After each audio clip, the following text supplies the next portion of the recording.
ፍልሚያው የኒውክሌር ማዕከላትን ወደ ማጥቃት ተሸጋግሯል። እስራኤልና ኢራን የኒውክሌር ማዕከሎችን ወደ መምታት የተሻገሩ ሲሆን ትራምፕም እዚህ ላይ እጨምርበታለሁ እያሉ ይገኛሉ።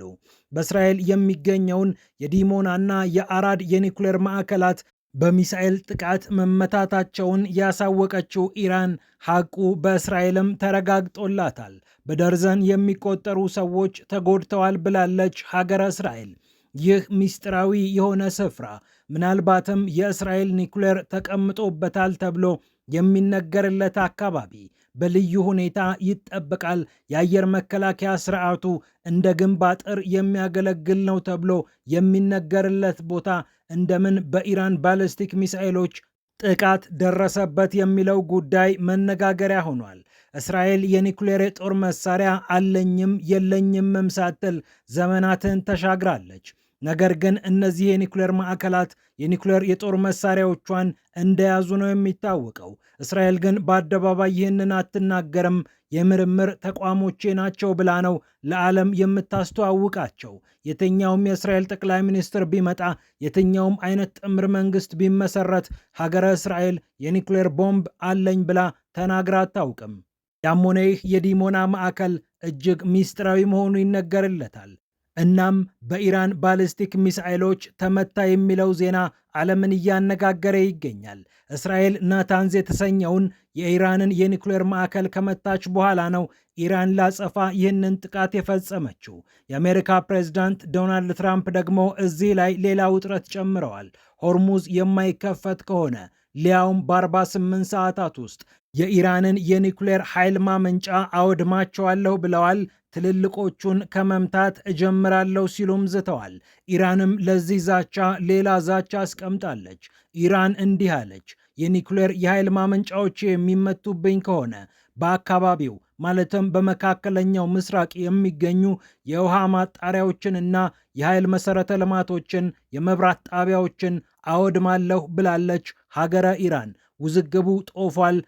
ጉዳዩ ወደ ኒውክሌር ተቋማትና ወደ ኃይል መሰረተ ልማቶችም ተሸጋግሯል። አሜሪካ ኢራንን ማድረግ በምትችለው መጠን ከፍተኛ ጥቃት ብትፈጽምባትም ኢራን ግን አሁንም ሚሳኤሎቿን እየተኮሰች ትገኛለች። የኢራን የመከላከያ ባለስልጣናት ከስትራቴጂክ ክምችታችን እያወጣን የምንገኛቸው ሚሳኤሎች በርካታ ናቸው፣ ደግሞም አሁንም ያለ እረፍት እያመረትን ነው ብለዋል። አሜሪካ ደግሞ አሁንም ደግሜ ደጋግሜ እቀጠቅጥሻለሁ ብላ ኢራንን እያስጠነቀቀች ትገኛለች። ዓለም በዚህ ውዝግብ መሃል ቆሞ ግራ ተጋብቷል። የሆርሙዝ ሰርጥ ይከፈት አይከፈት የሚለው ጉዳይ ዓለምን እያነጋገረ ነው። የነዳጅ ዋጋና ሌሎችም ቀውሶች የዓለምን ኢኮኖሚ እያመሱት ይገኛሉ። ጤና ይስጥልን ክቡራትና ክቡራን፣ ፒያሳ ኔትወርክን ስትከታተሉ ሁሉንም በጥልቀት ታገኛላችሁ።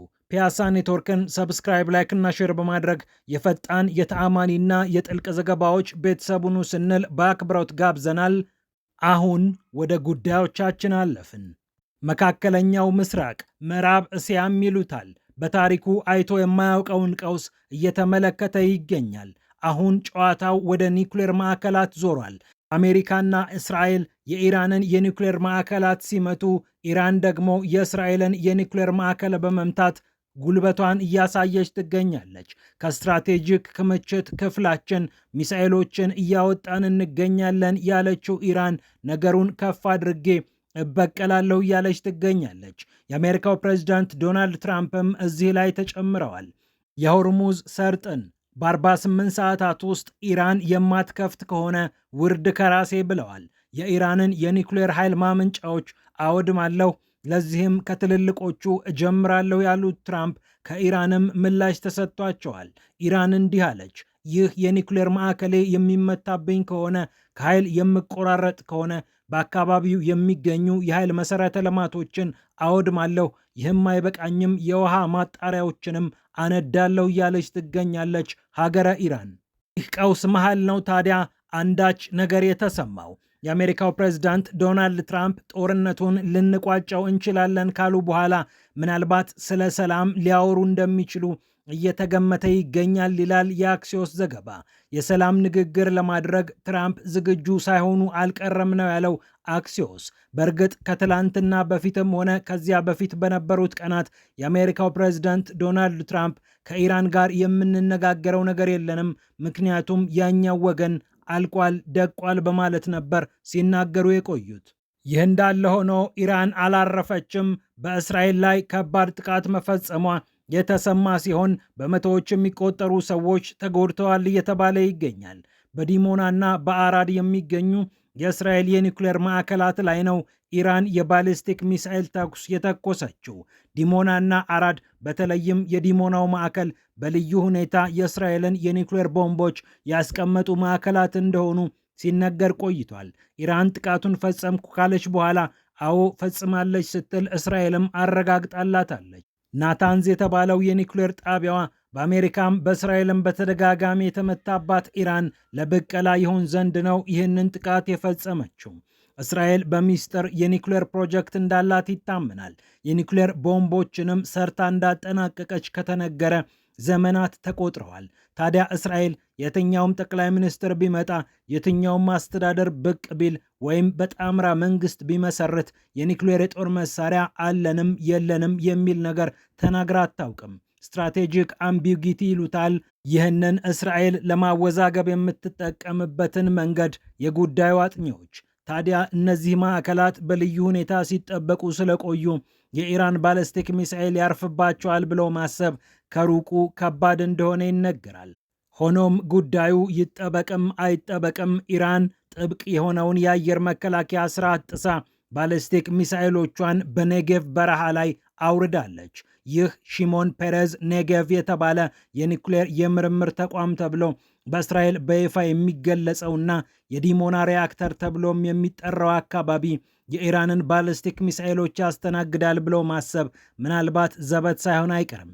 ላለፉት 6 አስርተ ዓመታት ሀገረ እስራኤል በዚህ አካባቢ የኒውክሌር ቦምብ እንደታጠቀችና እንዳዘጋጀች እንደምታዘጋጅም ብዙዎች ሲናገሩ ነበር። በመካከለኛው ምስራቅ ብቸኛዋ የኒውክሌር ቦምብ ባለቤት እንደሆነች የምትታመነው ሀገረ እስራኤል እንዲህ አይነቱ ጥቃት ይመጣባታል ተብሎ እስከዛሬ ባይገመትም የሆነው ነገር ሆኗል።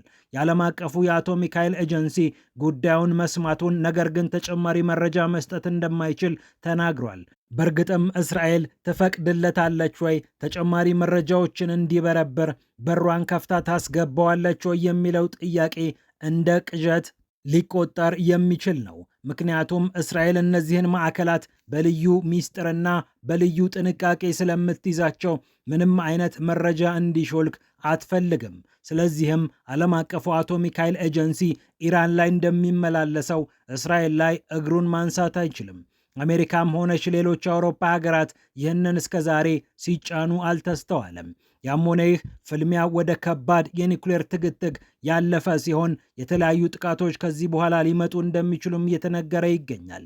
የአሜሪካው ፕሬዝዳንት ዶናልድ ትራምፕ የኢራንን የኒውክሌር ኃይል ማመንጫዎች የሚመቱ ከሆነ እና ኢራንም አጸፋ የምትሰጥ ከሆነ ደግሞ ነገሮች ከባድ ሆነው እንደሚቆዩ ማረጋገጥ ይቻላል። በተለይ የኒውክሌር ተቋማት የሚነኩ ከሆነ ችግሩ የበልጥ እየተወሳሰበና አደገኛ እየሆነ በአካባቢው ለሚኖሩ ማህበረሰቦችም አደጋ እየፈጠረ መሄዱ አይቀርም። ኢራን ግን የበቀላ ፖሊሲዋን ተግባራዊ እያደረገች ነው ይላሉ ጉዳዩን የሚከታተሉ አጥኚዎች። ኢራን የኒውክሌር ማዕከሏ ከተነካባት ሌሎች የኒውክሌር ማዕከሎችን እመታለው እያለች ትገኛለች። አንዳንድ የኃይል መሰረተ ልማቶች ከተነኩብኝ ደግሞ በርከት አድርጌ እመታለው እያለች ነው። የውሃ ማጣሪያ ከተመታብኝ የውሃ ማጣሪያ እመታለሁ፣ የጦር ቤዝ ከተመታብኝ የጦር ቤዝ አውድማለሁ እያለች ነው ሀገረ ኢራን። ይህንን ደግሞ የአካባቢው ሀገራት እንዲቀምሱትና ገፈቱን እንዲቋደሱ አድርጋለሁ እያለች ትገኛለች። የኢራን ባለስልጣናትም ይህንን ነገር አጥብቀው እየተናገሩ ይገኛሉ። የመከላከያ ባለስልጣኖቿ ከስትራቴጂክ ክምችት አቅማችን ሚሳኤሎችን ለጉድ እየተኮስን እንገኛለን፣ ድሮኑንም ሚሳኤሉንም በሚገባ እያመረተን ነው፣ ይህንንም አቅማችንን አጠናክረን እንቀጥላለን፣ በጦርነት ጊዜም ምርቱ አልተቋረጠም፣ እንዲሁም ለክፉ ጊዜ ያጠራቀምነውን ሚሳኤል እየተኮስነው እንገኛለን ብለዋል አልጀዚራ የጠቀሳቸው የኢራን ከፍተኛ ባለስልጣናት። ይህ ደግሞ ለአሜሪካ ከባድ ችግር መፍጠሩ አልቀረም። የሆርሙዝ አካባቢን ለማስከፈት በጉልበትም በዲፕሎማሲም በሌሎች ኃይሎች አቅምም እንዲሁም ተጽዕኖ ለማስከፈት ያደረገችው ጥረት ለአሜሪካ እስካሁን አልተሳካላትም። በቀጣይ የ48 ሰዓቱ ቀነ ገደብ ሲጠናቀቅ ትራምፕ የፈለጉትን ያገኛሉ ወይ የሚለው ጉዳይ አሁንም እያጠራጠረ ይገኛል። ምክንያቱም ኢራን ነገሩን ጨክና ነው የገባችበት። የወደመው ይውደም፣ የጠፋው ይጥፋ፣ ማሳካት ያለብኝን ነገር አሳካለሁ እያለች ትገኛለች። የሀገሪቱ መሪ ሞጅታባ ኻሜኒ ይህንን እየተናገሩ ነው። ሌሎች የኢራን ባለስልጣናትም በተከታታይ ስለዚህ ጉዳይ መግለጫዎችን እየሰጡ ይገኛሉ። አዎ ኢራን ቁልፍ የደህንነት ሰዎችን አጣለች። አሊ ላሪጃኒን የመሳሰሉ ወሳኝ ሰዎችን ብታጣም ጥቃቱን አጠናክራ ቀጥላለች። ምክንያቱም የኢራን ጥቃት ከማዕከል ብቻ ሳይሆን ከተሰባጠሩት የኢራን የመከላከያ መዋቅሮችና ወረዳዎች ጭምር እየመጡ ስለሆነ ጥቃቶቹ በቀላሉ ይቆማሉ ብሎ ማሰብ እጅግ ከፍተኛ ነው። የአሜሪካው ፕሬዝዳንት ዶናልድ ትራምፕ እንዲህ አይነት ውስብስብ ነገር ውስጥ ይገባሉ ተብሎ እንዳልተገመተ ብዙዎች እየተናገሩ ይገኛሉ። የቢቢሲ ዘገባ እንዲህ ይላል። የአሜሪካው ፕሬዝዳንት ዶናልድ ትራምፕ ከጦርነቱ በፊት የተለያዩ ቅድመ ሁኔታዎች ነበሯቸው። የኢራን የኒውክሌር ፕሮግራም ሙሉ ለሙሉ እንዲቋረጥላቸው ይፈልጉ ነበር። ከዚህም በተጨማሪ የባለስቲክ ሚሳኤል አቅሟ እንዲዳከም፣ በአካባቢው የሚገኙ ኃይሎችን ማስታጠቅ እንድታቆም ትራምፕ የጠየቋቸው ጥያቄዎች ነበሩ። በምንም አይነት መልኩ ግን የሆርሙዝ ሰርጥን ትከፍቻለሽ አትከፍቺም ብለው ይነጋገራሉ ተብለው ዓለም አልጠበቀም። ምናልባትም እርሳቸውም አልጠበቁም። ኢራን ከዚህ ቀደም ከአሜሪካ የሚደርስባትን ጥቃት በከፊል ወይም በለሆሳስ እየመለሰች ስለነበረ አሜሪካን ደፍራ አትጋፋም የሚል ሀሳብ ነበር። በቀጠናዋ የሚገኙ አካባቢዎችን ትደበድባለች፣ በተለይ የገልፍ ሀገራትን ታጠቃለች የሚለው ጉዳይም ራቅ ብሎ ተቀምጧል። ምክንያቱም ኢራን ዲፕሎማሲያዊ መገለል እንዳይደርስባት ስለምትፈልግ አታደርገውም የሚሉ ግምቶች በአሜሪካ ዘንድ ሳይያዙ አልቀረም። እንዲሁም የሆርሙዝ ሰርጥን ብትገዛ ለራሷ ለወዳጆቿም ነዳጅ ማስተላለፍ ስለሚያስቸግራት ይህንንም አታደርገውም ተብሎ የተገመተ ይመስላል። ኢራን ግን ግምቶችን በበጣጠሰ መልኩ ጥቃት እየፈጸመች ትገኛለች። የኒውክሌር ማዕከል ላይ መተኮስ ካለባት እየተኮሰች ነው። እናም አሜሪካ ስልቷን አድሳ በአዲስ መንገድ ኢራንን የማትጋፈጥ ከሆነ በተጀመረው መንገድ ምን ያህል መጓዝ ያዋጣል የሚለው ጥያቄ እየተጠየቀ ይገኛል። በአሜሪካ በኩል የነበሩ ስሌቶች መካከል አንደኛው የነበረው የነዳጅ ጉዳይ ነው። የነዳጅ ዋጋ ከፍ ባለ ቁጥር ከአሜሪካ ይልቅ ሌሎች ሀገራት ይጎዳሉ። በተለይ በሆርሙዝ ሰርጥ የሚተላለፈውን ነዳጅ እምብዛም ስለማንገዛው የራሳችን ነዳጅ ስላለን በአጠቃላይ ከምንልከውና ከምንቀበለው ይልቅ የምንልከው ከፍ ስለሚል አሜሪካ እንደ ሀገር ተጠቃሚ እንጂ ተጎጂ አትሆንም የሚል ስሌት በትራምፕ አስተዳደር አካባቢ እንዳለ ግልጽ ነው። ይሁንና የዓለም ገበያ የሚመሰረተው በዓለም ላይ ባለው ሽያጭ ነው እንጂ አሜሪካ ለብቻዋ በምታቀርበውና በምትቀበለው ስላልሆነ የአሜሪካ የጋዝና የነዳጅ ተጠቃሚዎችን ጉዳዩ መነካካቱ አልቀረም። አሜሪካውያን ጓዳ ገባ ማለት ደግሞ ችግሩ የበለጠ ፖለቲካዊ የሆነ በዋሽንግተን አካባቢ ያለውን ፖለቲካ እያመሰባቸው ለትራምፕና ለአስተዳደራቸው ችግር መፍጠሩ አይቀርም። በቀጣይ ህዳር ወር የሚካሄደው የአሜሪካ የግማሽ ጊዜ ምርጫ ወይም ሚድተርም ኤሌክሽን ከመምጣቱ በፊት የአሜሪካው ፕሬዝዳንት አንዳች ነገር ማድረግ ሊኖርባቸው ይችላል።